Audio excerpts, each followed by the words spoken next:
I love Lurking Fair, and someone reminded me that it's rotating soon, so I figured I'd put one together. And it turns out the deck has a bunch of new toys now. So we've got Nightmare Operant as, like, it's a 2-drop, and it puts this big Mechazor in your deck that you can dig for later that will help with the big swing turns that this deck kind of relies on. Zor is the other 2-drop I've gone for, partly because it can generate quite a lot of big stuff now. Like, previously it could only generate crap mechs, or if you were lucky it would get Mechazor, which still cost a bunch of mana. Now Mechazor is cheap, and there's also a load of, like, random 4-drop mechs that it can hit.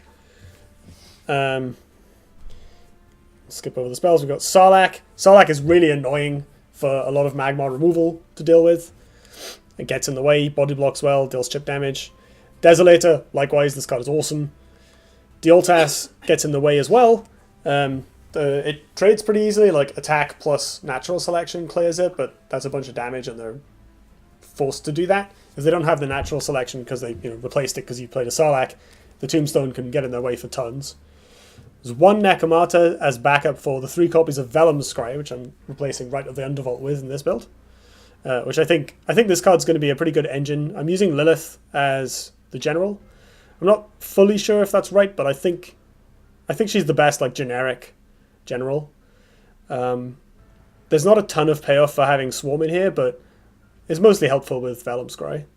And you can body block with the Wraithlings, which is quite nice. Reaper is value, and then we've got like a bunch of 6-drops that help. Discount these with Lurking Fair, and then you play 2 big creatures in 1 turn for a big swing turn. So, and then as backup for all that, there's actually a decent amount of removal in this version.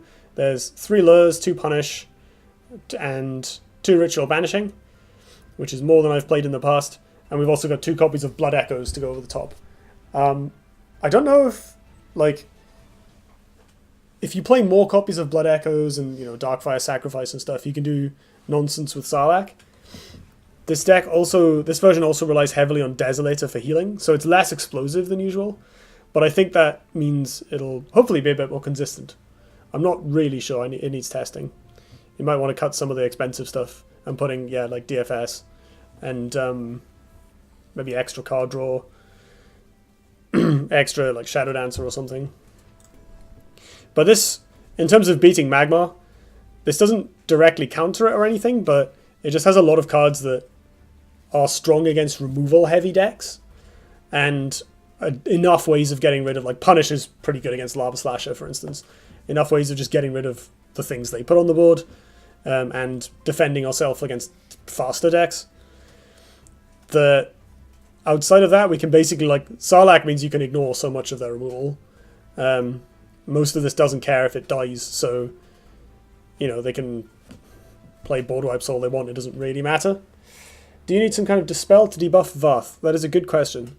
The main plan there is just to, like, put stuff in his way and kill him with chip damage, but maybe that's not good enough. There's, like, Ironclad, I guess, goes well with the theme of the deck, but I don't know if that's worth it. Oh, Ironclad only dispels minions, doesn't it? I definitely don't want EMP. That's pretty awful for me. I'll see how it plays out in practice. Like, it might just be terrible and clunky, which, wouldn't be the first time a Lurking Fair deck has been terrible and clunky.